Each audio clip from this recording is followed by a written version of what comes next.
So hello again, everyone. Lovely to see you. Our combined Alpha and Noble Manhattan marketing and sales teams. Um, Today, I just want to talk about a couple of things. A little bit about selling, marketing, not too much, and a little bit about life in general. So, first of all, I learned many years ago, and it has become more relevant as every month goes on, a number of things. Number one, your success will be decided by the size and quality of your database. Now, this is so important to know. Your success is determined by the size and the quality of your database. What is a database? A database is simply the people you're communicating with, your list of people. It could be an email list, it could be a list on social media, although they are not as effective. I'm sure you know that.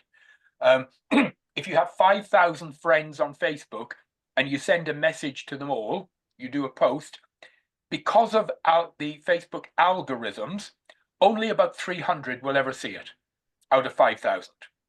And then you'll get a little message saying, would you like to pay money and boost your post? I'm sure you've all seen that. So if you have 5,000 on an email distribution list and you send a message, they all get it.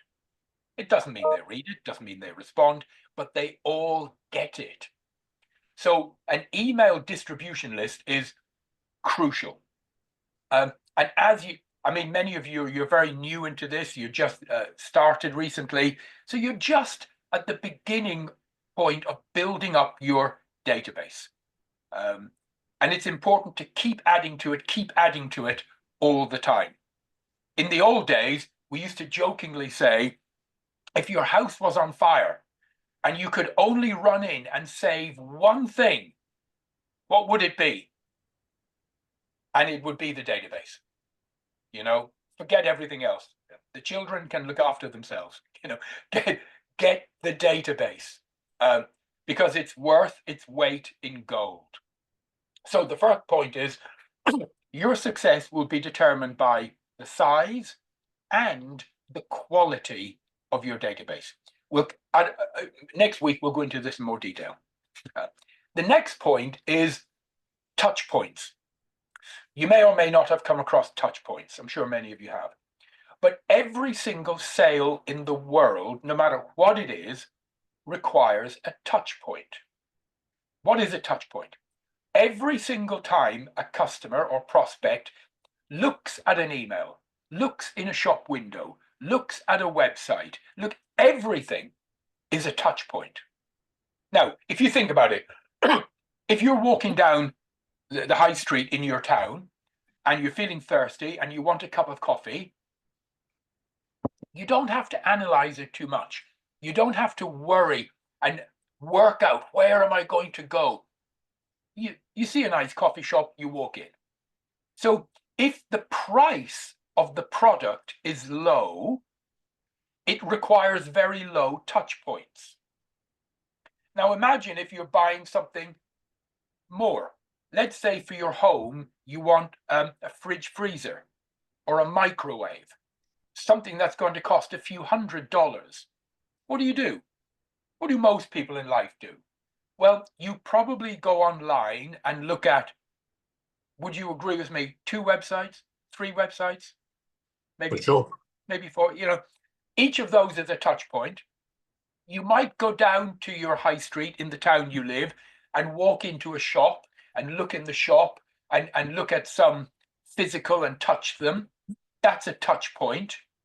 So, but you're not going to analyze. You're probably not going to lie in bed at night worrying, oh, where will I buy the microwave? You look at a few, you'll make a little short list, you'll make a decision. So it might require 2 or 3 touch points. As the price of the product goes up, and we use the expression a high ticket item. Have you heard that expression before? A high ticket item. Today, the National Institute of Sales thinks that a high ticket item will require about 12 touch points. About 12. Now, what does that mean? It means that when we are talking to our prospects, it's about building a relationship. You know, if we send one email, they're not suddenly going to part with £8,000. They've never heard of you before. They've never met you before. They don't know who you are. They don't know what we do. You can't send one email and expect someone to say, "Oh, thank God you contacted me.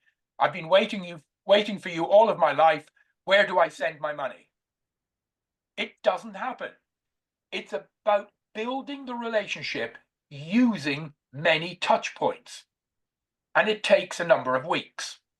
So, for example, if I am talking to a prospect who is interested in training to be a coach, and I want to send them 3 bits of information, 2 brochures and a link to a website, I will do that over 2 or 3 different emails.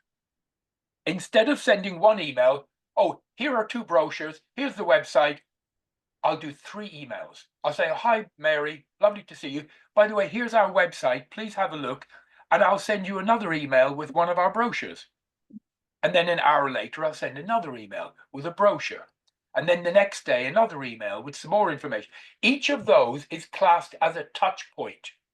And each of them is building the relationship, building that connection between you and them.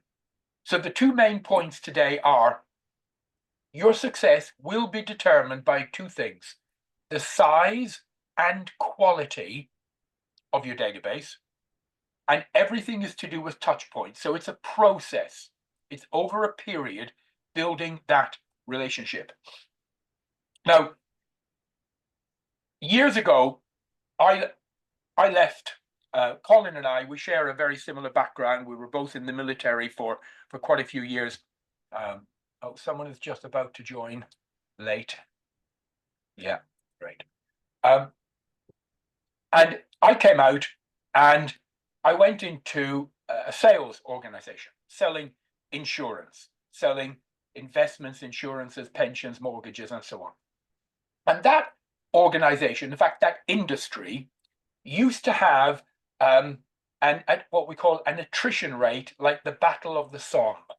What does that mean? It means that lots and lots of people they would join, they would leave, they would join, they would leave. It had a constant turnover of people. And I looked at that and I joined, and I was commission only, cold calling. I found it very difficult, but I decided to learn the trade. And I was lucky, very lucky, that I came across a couple of people that were able to teach me, to mentor me, to guide me. And that made all the difference. And one of those people was a gentleman called Jim Rohn, American. And he taught me something. He said, "Gerard, work harder on yourself than you do at your job." And I thought, well, how do I do that? I mean, for goodness sake, I'm working 10 hours a day. I need to sleep. I need to eat. And he said, no, work harder on yourself than you do at your job. And it's about attitude, the quality. So I made a commitment back then to study a little, just a tiny bit, a little bit every day. In those days, we used to have cassettes. None of you, you're far too young, you won't remember cassettes. But in my car, I used to, well done, Bujar, I used to say to people jokingly, I said, "I don't have a car." And they go, "Really?" I say, "Yeah, I don't have a car. I have a mobile university." And I learned years ago that every single thing you do, everything, is building someone's dreams. If you're listening to Lady Gaga on the radio, you're actually building her dreams. Yeah. If you decide you want to buy a t-shirt and you walk down the high street and you've got 10 different shops that sell t-shirts, whichever one you go into and buy, you're building their dreams. When you buy food in a supermarket, you're building their dreams. Every single thing you do in life is building someone's dreams. So you need to realize, I need to start building my dreams. So when I would drive to work, drive back, took half an hour, 40 minutes each time, I would listen to motivational and instructional tapes. I got more benefit out of that than listening to the radio. So work harder on yourself than you do at your job. I then decided, how hard would I work? And I came up with a philosophy called the ant philosophy. You know, little insects, little ants. Have you all seen little ants? Yeah, tiny little creatures. And again, I learned this from one of my mentors, the ant philosophy. And it's an interesting philosophy. Don't know if you've ever come across it. So in the morning, a little ant wakes up in its nest and it goes out to work to collect food. Tell me, what will stop an ant getting to where it needs to go? Nothing. Unless you kill it, nothing. Whatever obstacle it comes around, big lumps of wood, trees, bushes, it will go around them, it will go over them, it will dig under them. Whatever obstacles it comes across, it will get around. And I thought, what a good attitude.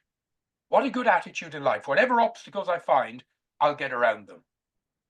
Next, in the summer, when the sun is shining and things are going well in life, things are looking good, you're feeling great in the sun, what does an ant think? It thinks, okay, things are good, but I know something. I know that winter is coming. Because winter always comes, ladies and gentlemen. Always. It's the seasons of life. So what does it do during the summer? It enjoys itself. The ant, it goes on the beach, it relaxes, it sunbathes, but it also spends time gathering food.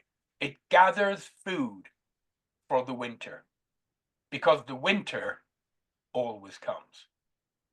And then the winter comes, and the little ant is lying in its nest with all its brothers and sisters, freezing to death, absolutely freezing. There's ice on the ground, there's snow, there's very little food, they're starving.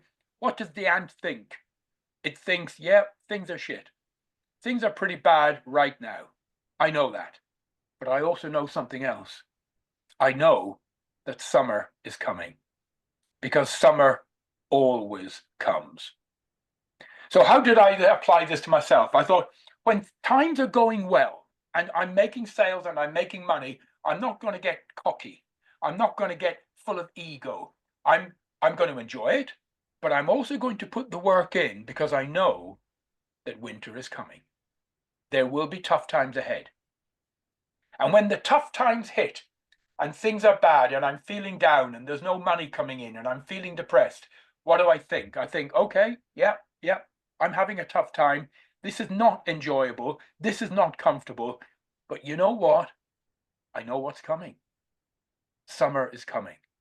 And summer always comes. So I just want to share that with you. When things are going well, don't get too cocky. Don't get too above yourself. Love it, appreciate it, but work towards putting stuff away for the winter. And when things are bad, don't get down, don't get depressed, because summer is always coming. I also learned the importance of written goals. You can see my library behind me. I've got journals over there. I'll show you.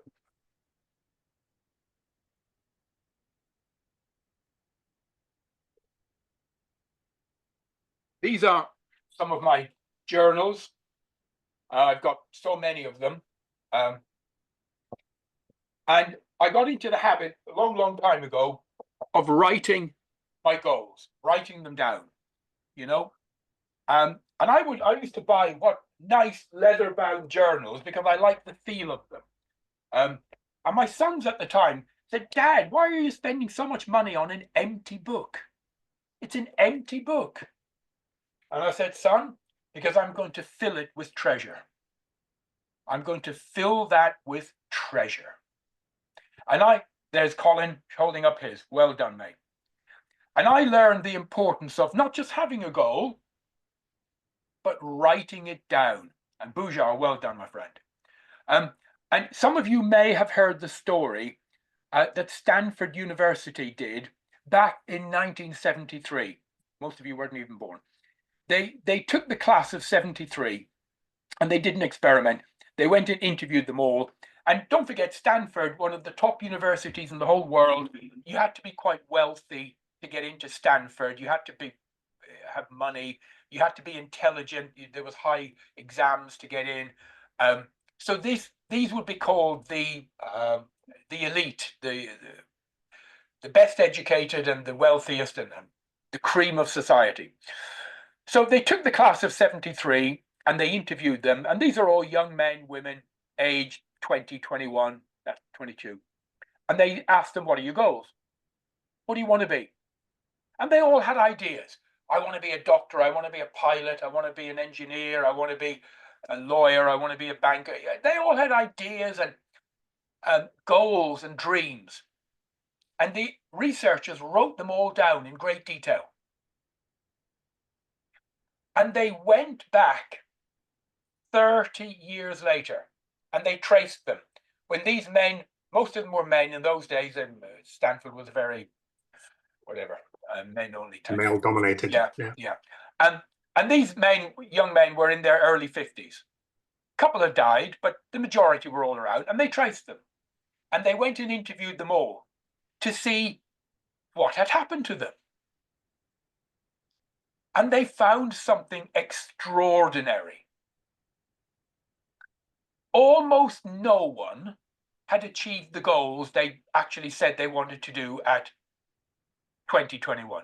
They changed their minds, stuff happened to them. They changed their direction. They changed their minds and so on. But they looked at their wealth. And back in 73, when they interviewed them, 3% of the class had actually written goals. The rest had them all up here. But only 3% had written down their goals. And 30 years later, they found that those 3%, even though they had done different things than they had imagined, those 3% had accumulated more wealth than all the other 97% put together. Isn't that interesting? The power of written goals. So having them up here is okay. You need to put them on paper. So here's something I learned many, many years ago. Let me just stop there. I learned two things. Leaders are readers. Leaders are writers.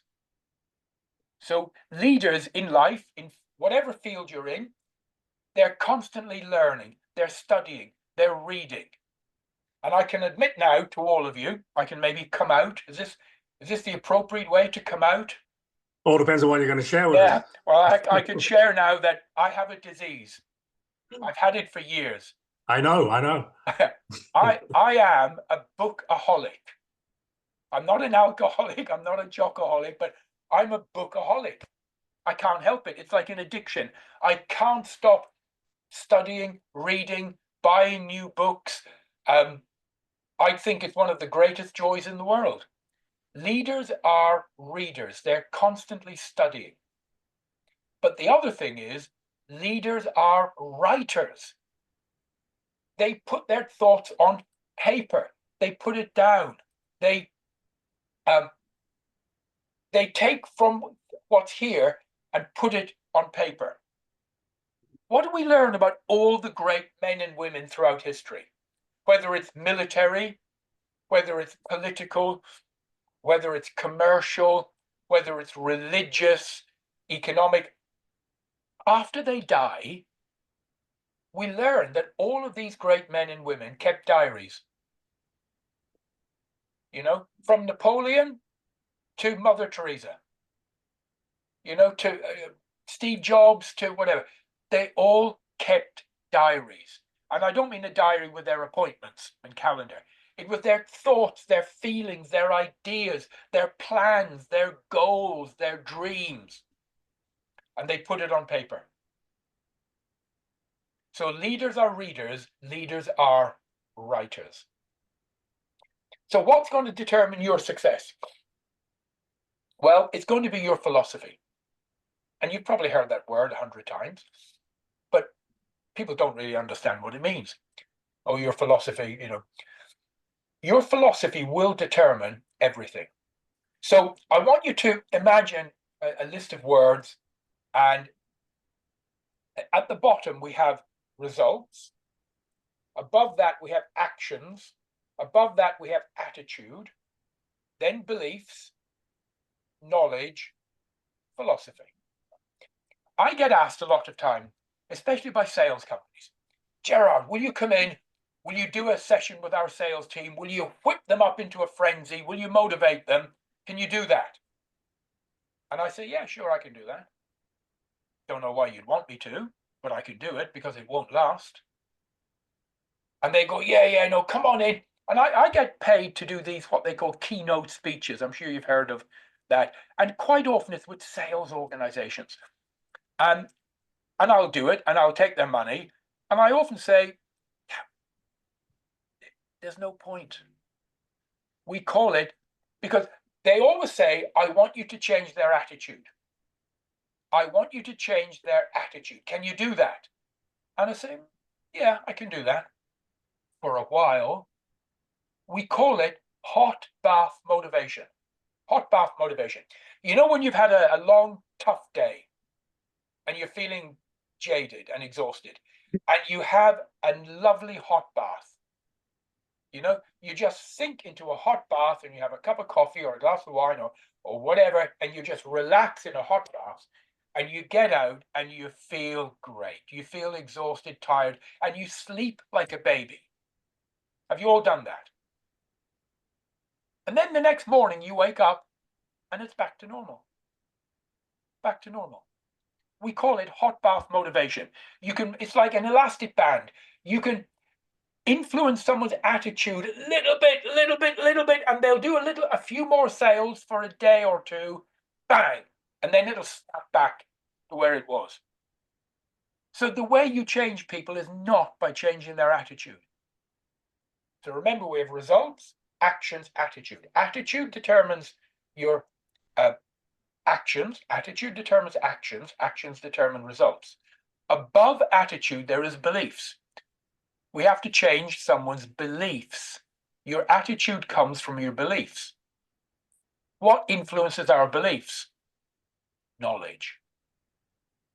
Knowledge. Getting more information. That is how you absolutely permanently change people, by helping them to take on and understand a new set of information. That's knowledge. And people's philosophy is based on their knowledge. So the way you change people is going in at the top of the tree, changing the information that they're taking in. That will, in fact, impact their beliefs, which will change their attitude. It will change the actions they take, and the results will follow. So remember, see, people get very attached to their beliefs. Have you all come across people who are so attached to very strong beliefs? I'm sure you have. So I'm going to say something now, and I want you to take this on board. Nothing in life has meaning. Now let me say that again. Nothing in life has meaning except the meaning you give it. So you need the two statements. Nothing in life has meaning except the meaning you give it. Two people can experience the same event. One is distraught and depressed. The other is overjoyed and happy. It's the meaning they give it. So it's so important, therefore, that you and I take on board the right knowledge, the right information, to help us have the right beliefs, to take the right actions. And finally, the last thing I'll tell you today, because I'm probably boring you all now, is, I left school, I went into the military, did 9 years, loved it. I was on a salary, got a regular monthly salary every month. It was never quite enough, but it did. managed to keep me alive and so on. And then I left and I became self-employed, and I started meeting these men, these mentors that taught me something. And Jim Rohn taught me something. He said, Gerard, a job will give you a salary and you can just about make a living on it. A job will give you a salary and you can just about make a living. Profits will build you a fortune, he said. Profits will build you a fortune. And I thought, no one ever taught me this in school. They don't teach this in school. You know, they teach you to go and get a job. And what is J-O-B? J-O-B, just over broke. Just over broke. Yeah, it'll just about give you a living. The real wealth is created through profits.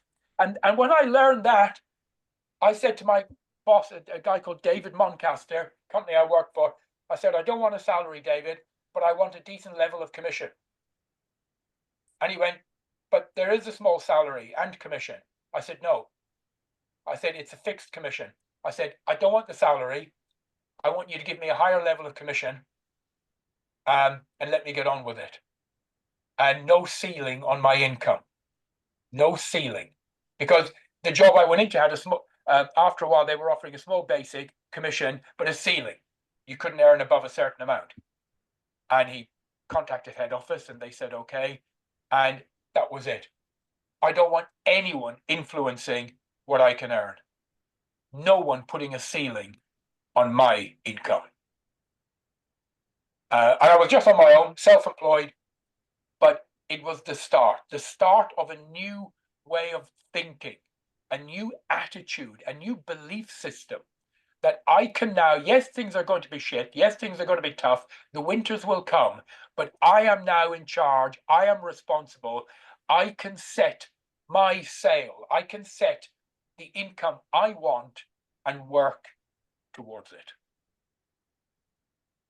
And for the first 3 months, I made zero money. Zero. It was desperate times. I had to sell my car to put food on the table. And then it turned around. And I made my first million within 3 years. So I just wanted to share that with you. Salary will give you a job will give you a salary and a living. Profits will build you a fortune. We have the opportunity here, ladies and gentlemen, to earn an absolute fortune. Absolute fortune.